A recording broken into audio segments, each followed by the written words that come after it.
In this HubSpot tutorial, we're going to go through how to analyze the sources report, which is the traffic analytics in HubSpot. So to get to traffic analytics, you want to go to your master navigation, reports, analytics tools, traffic analytics.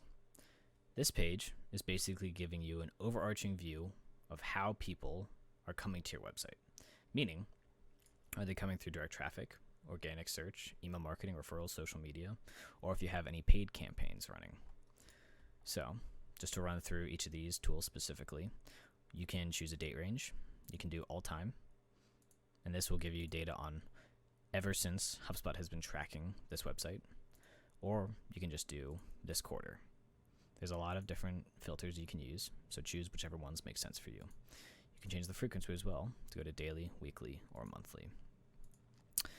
All analytics views, you can break it down into each of the types of pages that are hosted in HubSpot, whether that be blog posts, landing page, or website pages, if that's applicable. Or you can break it down into specific sources. So let's say it's just the blog, or let's say it's just the website.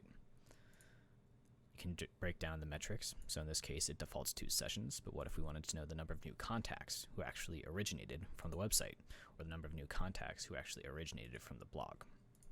One specific thing that I want to point out about traffic analytics is when you're choosing sources, views, blogs, info, or www, let's say it's www, this means that all of these new contacts, the first page that they interacted with was a website page because it's on the www subdomain, meaning even though they converted on a form, potentially on the blog or on a landing page, they would actually be counted as a new contact in the www sources report because their source was the website and their source wasn't a landing page, even though they converted on a landing page. So for example, again, if we were looking at new contacts and we're choosing the analytics views of info.directdevelopment.com, which means our landing pages, this tells us that all of these new contacts actually had their first interaction with our brand being our landing pages, not our blog, not our website. So that's just one thing I want to point out when it comes to these analytics views.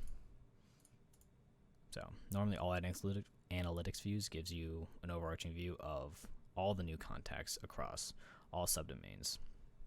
This also includes subdomains that aren't listed here.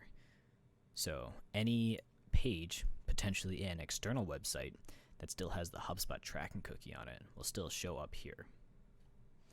If you wanted to add that specific view, let's pretend that the direct development website wasn't hosted on HubSpot, but it does have the HubSpot tracking cookie on it. Well, I would go back, maybe that was too quick, go back to this analytics views, and pretend this WW isn't here, and it's just blog and info, and I go to manage views. Manage views is just going to give you a way to create a custom analytics view. So I'm going to add a new view. I want to do a subdomain. I want to do, the subdomain is www. So what's going to happen is we're going to make a new custom view called DD website, and it's going to be for all pages where the subdomain is www, meaning our website. And I save it. Now this is a new custom analytics view. So if I go back to the analytics tools, traffic analytics, I'll see this custom view, DD website. Notice how it says tracking since 8/9/2019. An important thing to note about custom views is that they do not bring in retroactive data. They only start tracking the day you create that view. So it's important if you're making custom views that you think ahead and think about all the potential custom views you'll need, because you won't get historical data for these views. But scrolling down, let's go back to sessions, all analytics views. Let's change this to all time. You'll get to see all of the different sources where people are coming from.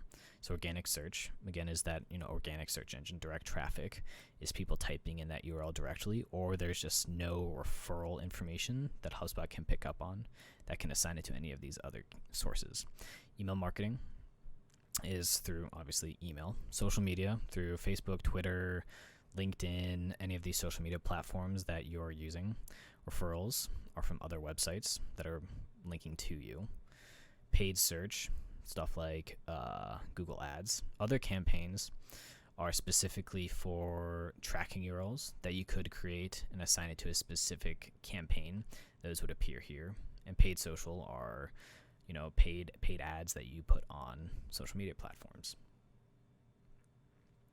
You can change the style to columns, lines, and you can include offline sources, though because they're offline, meaning they're import, they're not a lot of helpful information.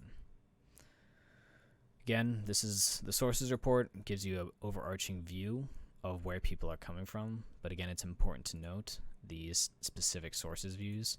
If you're sorting by blog, it means that the first page that session interacted with was a blog page.